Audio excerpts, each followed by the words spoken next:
欢迎来到巴巴娱乐呀频道，请订阅频道，所以大家不要错过当天最热门的新闻。我们今天的时事通讯包括以下内容：承欢季热度爆表，口碑反转，生活句式要接地气，不要太离谱。2023年的都市剧市场犹如百花齐放，佳作频现，深受观众喜爱。然而，到了2024年，都市剧的质量却出现了明显的下滑，劣质作品层出不穷，令人倍感失望。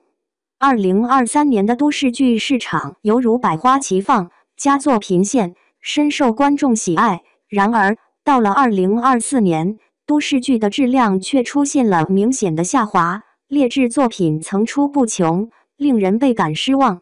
举个例子，电影《小日子》汇聚了2位演技出众的演员，分别是实力派演员陈晓和荣获白玉兰奖的童瑶，他们共同携手演绎，为观众呈现了一部精彩纷呈的作品。虽然拥有堪称王炸的演员阵容，但这部作品的表现却令人大失所望，豆瓣评分仅达到 5.6 分，远低于观众和市场的预期。今天的他们这部剧由佘诗曼和宋轶领衔主演，然而播出后却令观众倍感失望。剧中女主角展现的恋爱形象显得过于简单幼稚，感情线索也显得纷乱无章，因此这部剧在热度和口碑上都未能达到预期的效果，最终走向了失败。难道都市剧的质量会一直下滑，以至于连我们的翻译官、欢乐颂5、手术直播间这些新剧都难以超越前作，反而显得更不尽如人意吗？玫瑰的故事作为一部待播剧，充满了无尽的希望与期待，而由刘亦菲领衔主演，无疑为这部剧增添了不少看点与魅力。相比于其他都市剧，这部剧在内容上独具匠心，它聚焦于女性对爱情与生活的独特见解和态度，为观众带来了更加真实、贴近生活的观剧体验，从而极大地提升了其吸引力。殷桃与王骁领衔主演的《凡人歌》巧妙地采用了3条并行的叙事线索，深入揭示了不同年龄群体日常生活的真实面貌。这部作品以凡人为内核，谱写出一曲充满生活气息的歌谣，让观众得以窥见生活的多样与丰富。不过，原本期待的几部戏剧并未如期上演，而令人惊喜的是，新剧《承欢季》却以强劲之势闪亮登场。国家1级演员何赛飞担任领衔主演，无疑为该剧增添了不少看点，注定会引发观众的热议与追捧。然而，尽管央视极力推广这部都市剧，观众们却对其感到颇为失望。自该剧播出以来，差评便接踵而至，让人们不禁要问《承欢季》究竟存在哪些问题？城市剧里的情节经常显得异常荒诞，让人瞠目结舌。《承欢季》描绘的是麦承欢这位由上海寻常家庭孕育的女孩，在母亲的催促之下，与她的男友辛家亮由牛俊峰所诠释的角色共同探讨并筹备他们的婚姻大事。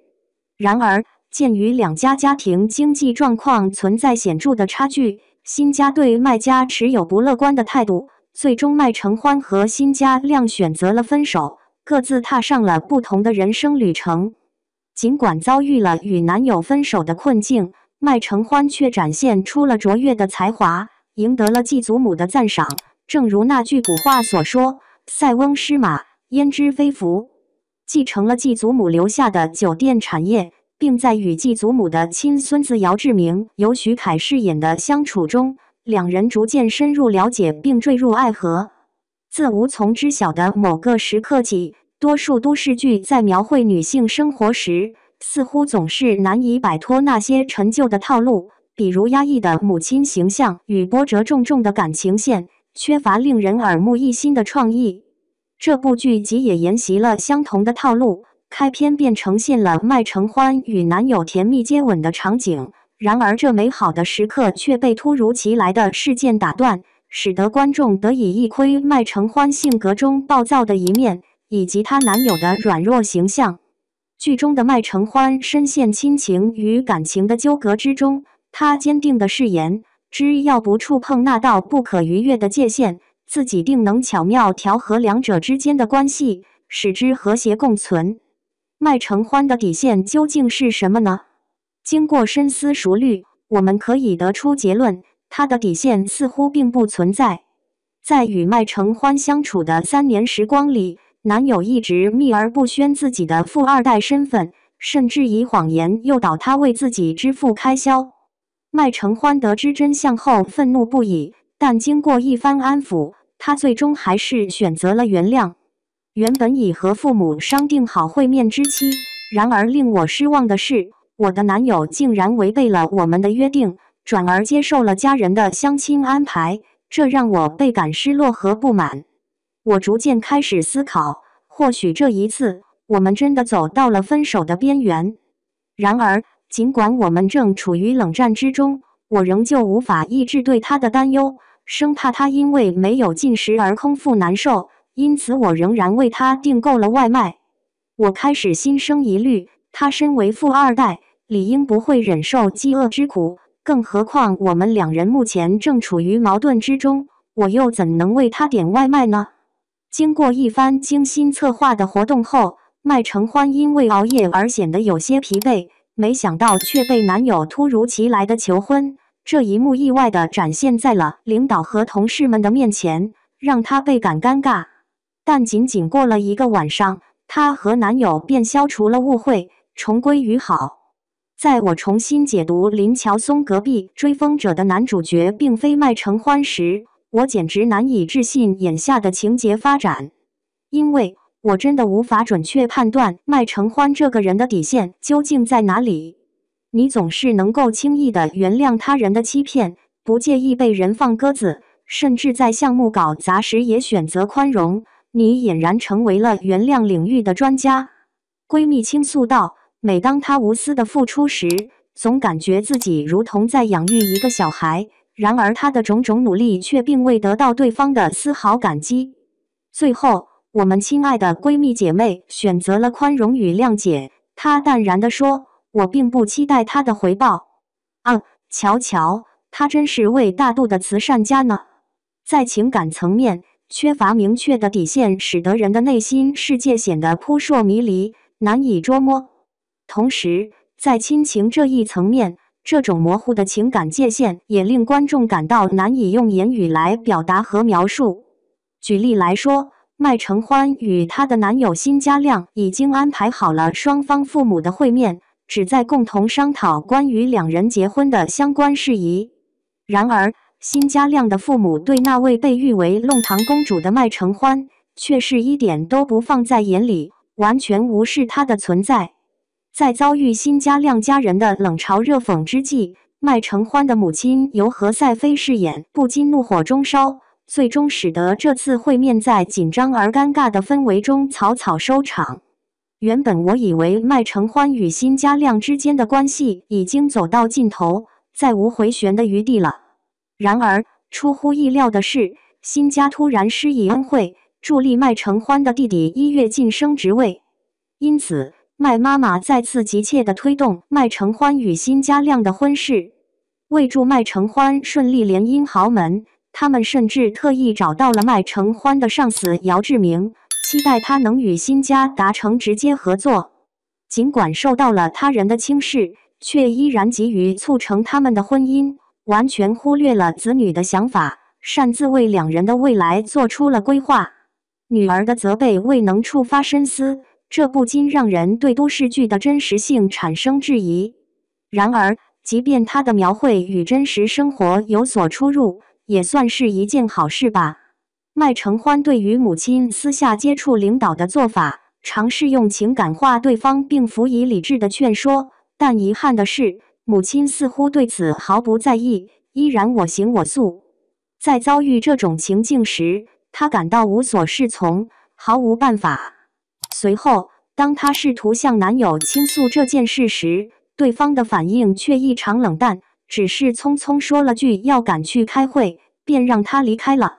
这件事情被轻描淡写地处理了，仿佛是被轻轻一提又迅速放下。这种做法除了凸显女主角的隐忍与宽容，以及她所散发出的圣母般的气质外，并没有表现出她应有的坚强、独立与清醒的品质。承欢记的情节设计显得颇为不合逻辑，整部故事更像是被连绵不断的冲突所牵引前行，而非基于理性的层层推进。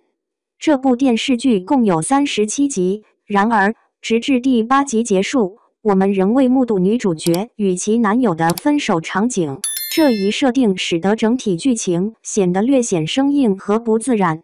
虽然剧情可能有些不够合理，但倘若演员们的演技精湛，观众或许仍会保持观看的兴趣。然而，现实情况是，恰恰是演员的表演表现不佳，导致了观众对这部作品的兴趣逐渐减退。杨紫的演技在某些部分显得略显生硬，而徐凯在演出中则似乎难以自如地开口表达。在承欢记还未亮相荧屏之际，我对于其中演员阵容的期待可谓热切满满。虽然看完了整部影片，但我的内心却充满了失望之情。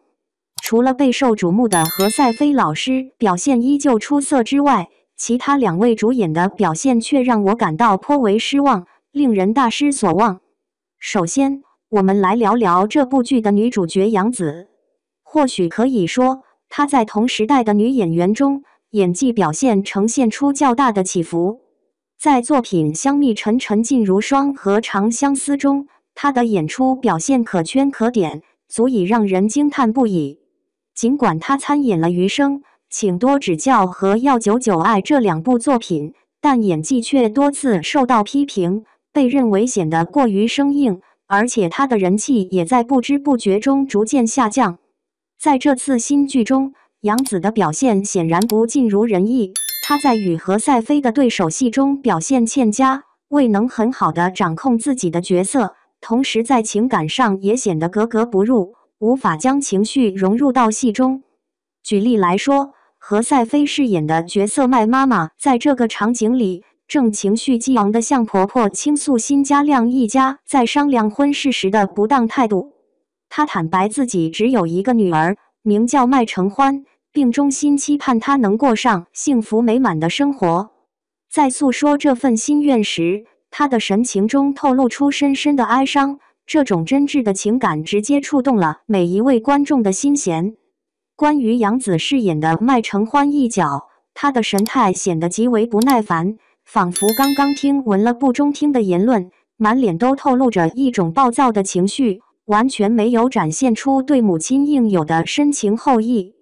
在这段剧情中，杨紫的表演显然展现了她的独特才华，但整场戏却仿佛成了何赛飞独自绽放的舞台，这也难怪观众会对她的演技有所质疑。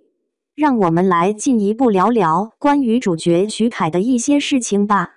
尽管徐凯在《爱的28定律》其今朝直至最新的《承欢记》中始终扮演男主角的重要角色，然而他并未能够承担起与之相匹配的关键职责。他在演绎台词时，嘴巴似乎难以完全张开，面部毫无表情，整个表演过程中双手总是习惯性的插在口袋里，仿佛一直在诠释一个霸道的总裁形象，仅凭一张面孔便足以撑起整个角色。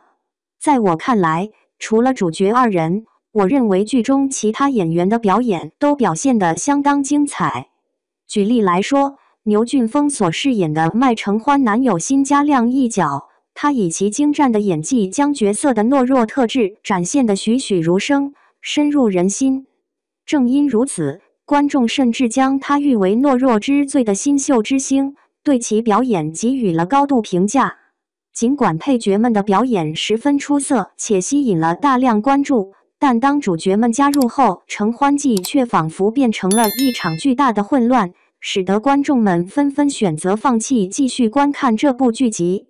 总而言之，简而言之，概括来说，可以总结为：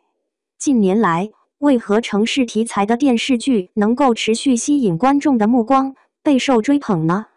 这个故事的情节显得相当生硬，它过于强调霸道总裁和女强人这类刻板角色的塑造，而在剧情发展上，除了频繁的、无意义的争执外，几乎找不出任何新鲜的元素。更为糟糕的是，导演还试图刻意构建一些人为的亲情桥段，以期能触动观众的情感，但适得其反，反而引起了观众的反感。另一方面，该作品的情节略显陈旧，母亲角色的控制欲较为显著，且其主题主要聚焦于职场事业的描绘以及霸总文学的呈现。该故事的预见性过高，几乎毫无新意可言，拍摄手法显得过于冗余，导演的创新思维明显不足，导致观众对此感到乏味和厌倦。承欢记恰巧触碰到了这两个备受争议的话题，因此在豆瓣上招致了大量的批评声音。鉴于演员们的表现不尽如人意，倘若剧情无法有所突破和提升，那么要想在竞争激烈的市场中稳固立足，无疑会是一项极具挑战性的任务。